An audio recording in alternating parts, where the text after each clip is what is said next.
الحمد لله وكفى وسلام على عباده الذين اصطفى أما بعد فأعوذ بالله من الشيطان الرجيم بسم الله الرحمن الرحيم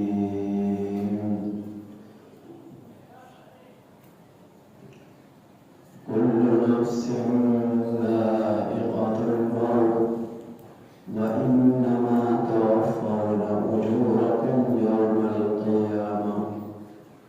فمن زحزح عن النار وأدخل الجنة فقد فاز وما الحياة الدنيا إلا متاع الغرور.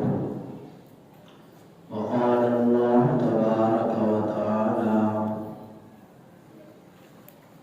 في مقام آخر أينما تكونوا يدرككم الموت ولو كنتم في بروج مشيدة.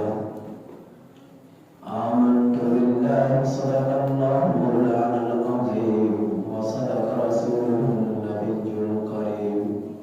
ونحن على ذلك لمن الشاهدين والشاكرين والحمد لله رب العالمين. میرے واجب الاحترام عزیز سامعین حضرات، اللہ جل جلالہ قرآن مجید میں ارشاد فرماتے ہیں کل نفس ذائقۃ الموت،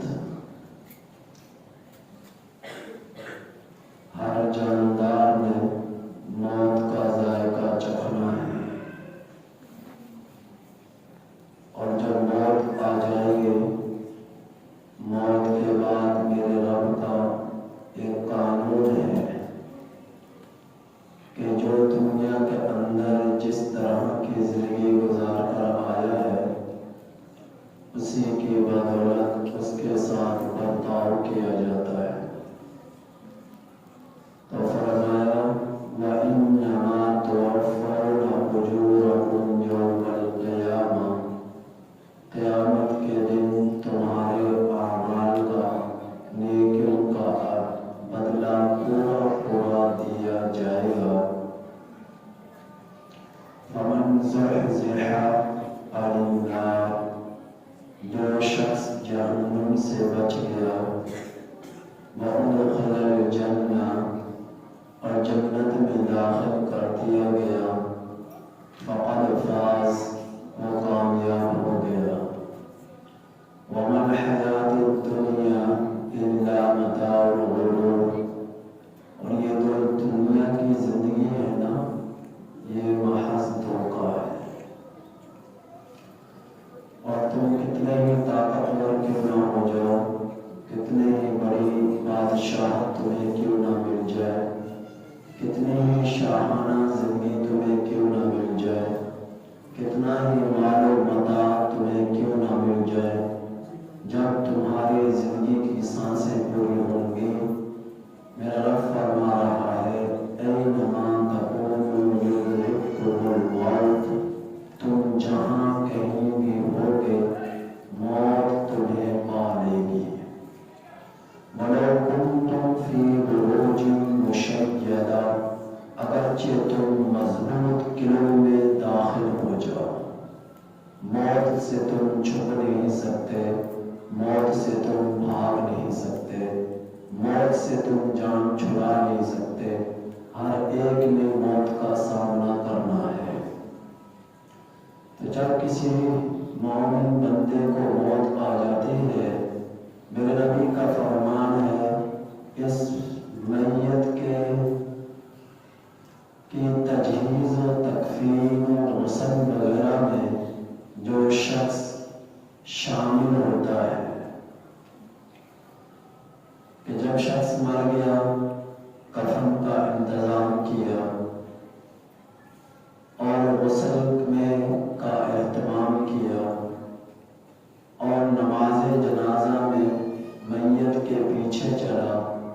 نماز جنازہ کو پڑھا، پھر قبر میں اسے اتارا، میرے نبی نے فرمایا کہ اللہ اسے 2 قرات ثواب عطا فرماتے ہیں، اور 1 قرات کا ثواب بہت پہاڑ کے برابر ہے، اور جس نے صرف نماز جنازہ پڑھا اور واپس لوٹ آیا اسے 1 قرات ثواب ملے گا۔ اور میرے نبی نے فرمایا کہ جس شخص کے نماز جنازہ میں 100 افراد شامل ہوں اور وہ 100 افراد اس کی تعریف کرے، اس کے لیے بخشش کی دعا کرے، اللہ ان کی سفارش کو قبول فرما لیتے ہیں اور میت پر جنت کو واجب قرار دے دیتے ہیں۔ اور دوسری حدیث میں میرے نبی نے فرمایا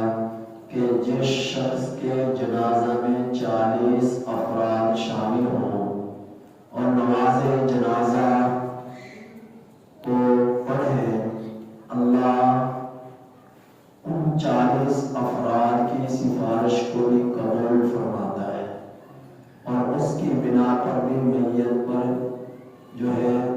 جنت واجب قرار دے دی جاتی ہے۔ اور میرے نبی نے فرمایا کہ جس نماز جنازہ میں اللہ اس جنازہ پڑھنے والوں کی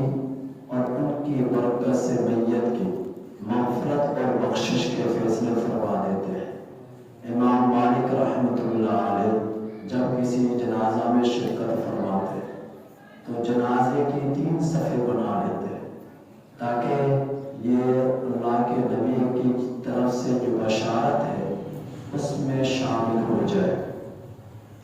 جو مرنے والا شخص ہے اس مرنے والے شخص کے پڑوس میں، اس مرنے والے شخص کے پڑوس میں، پڑوسیوں میں کے 4 گھر ایسے ہوں کہ جو اس کی نیکی کی گواہی دے، تو اللہ تعالی ان 4 پڑوسیوں کی نیکی کی گواہی دینے کی بنا پر اس شخص کی بخشش فرما دیتے ہیں، اور فرماتے ہیں کہ میرے بندوں کے علم کے مطابق میں نے اپنے اس بندے کے متعلق فیصلہ فرما دیا، یعنی مغفرت فرما دی، اور جو میرے بندوں کے علم میں نہیں ہے، یعنی اس کی خطائیں، اس کی برائیاں، اس کی کمزوریاں، اس کی کوتاہیاں، اس کی سیئات، اس کی بدعمالیاں، اللہ فرماتے ہیں میں نے ان پر پردہ ڈال دیا، میں نے ان پر پردہ ڈال دیا۔ اللہ کے رسول صلی اللہ علیہ وسلم تشریف فرمائے ہیں اور دیکھا کہ ایک جنازہ گزرا اور صحابہ اس جنازے کے بارے میں تعریف کرنے لگے، بڑا اچھا انسان تھا، بہت ہی اچھا انسان تھا۔ میرے نبی نے فرمایا واجبت واجبت واجبت، واجب ہو گئی، واجب ہو گئی، واجب ہو گئی۔ کیا واجب ہو گئی؟ جنت واجب ہو گئی۔ انہوں نے اس بندے کے متعلق نیک گمان رکھا، تو نیک گمان کی بنا پر اللہ نے اس مرنے والے پر جنت کو واجب کر دیا۔ پھر ایک اور جنازہ گزرا، جب وہ جنازہ گزرا تو لوگ اس کے بارے میں برائیاں بیان کرنے لگے، بہت ہی برا انسان تھا، بہت ہی بد کردار انسان تھا، اس کی بدعمالیاں کا تذکرہ کرنے لگے۔ میرے نبی نے فرمایا واجبت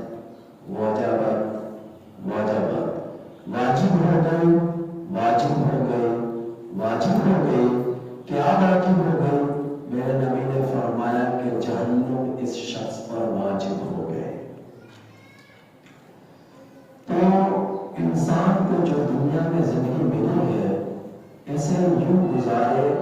کہ اس سے ہر شخص خوش ہو، کم از کم اس کے اعضاء سے، اس کی زبان سے، اس کے ہاتھوں سے کسی کو تکلیف نہ پہنچے،